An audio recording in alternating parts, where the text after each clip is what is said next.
पूर्व मंगळवार पेठ येथील सराफ बाजारातील एका दुकानात घुसून 2 महिलांनी कामगाराला मारहाण केली आणि सोने आटणी करण्याच्या भट्टीची तोडफोड केली। ही घटना 27 जुलै रोजी सकाळी घडली। या प्रकरणी जोडभावी पेठ पोलीस ठाण्यात 2 महिलांवर गुन्हा दाखल करण्यात आला आहे। विलास ज्योतिराम घोरपडे वय 41 राहणार समृद्धी पार्कवे सोलापूर यांनी दिलेल्या फिर्यादीनुसार फिर्यादी हे सोमवारी 27 जुलै रोजी सकाळी 8:30 वाजता सराफ बाजारातील दुकानात साफसफाई करत होते। सकाळी 9च्या सुमारास काळ्या रंगाचे वस्त्र परिधान केलेली एक महिला आणि तिच्यासोबत अन्य एक महिला विना परवानगी दुकानात घुसल्या। त्यांनी दुकानातील कामगार विकास हनुमंत पवार याला धरून शिवीगाळ करत दुकानाबाहेर काढले। त्यानंतर त्यांनी दुकानातील हातोडीने सोने आटणी करण्याची भट्टी फोडली। जाताना महिलांनी स्वतःकडील कुलूप दुकानाला लावून पुन्हा शिवीगाळ केली। फिर्यादी घोरपडे यांनी दुकान मालक शिवकुमार कोळी यांना या प्रकाराची माहिती दिली। दुकानातील सीसीटीव्ही फुटेजची पाहणी केली असता या महिलांची ओळख पटली। त्यानंतर जोडभावी पेठ पोलिसांनी फरजाना शेख आणि रेहाना शेख यांच्या विरुद्ध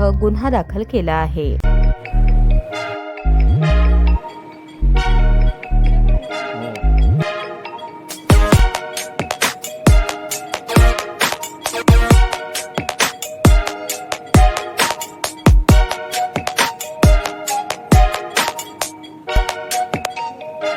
सोलापूर शहरातील सुप्रसिद्ध हॉस्पिटल म्हणजे सेंट्रल मल्टी स्पेशालिटी हॉस्पिटल मागील अनेक वर्षापासून सेवा बजावत आहे। 24 तास इमर्जन्सी सर्व्हिस, मॉडर्न टेक्नॉलॉजी, अनुभवी डॉक्टर्स तसेच अत्याधुनिक तंत्रज्ञान सुविधांनी सुसज्ज स्त्रीरोग प्रसूती विभाग, ऑर्थोपेडिक विभाग, मेडिकल विभाग आणि इतर एकमेव नाव म्हणजे सेंट्रल मल्टी स्पेशालिटी हॉस्पिटल। पत्ता गणेशपेठ शॉपिंग सेंटर, मंगळवार बाजार, सोलापूर।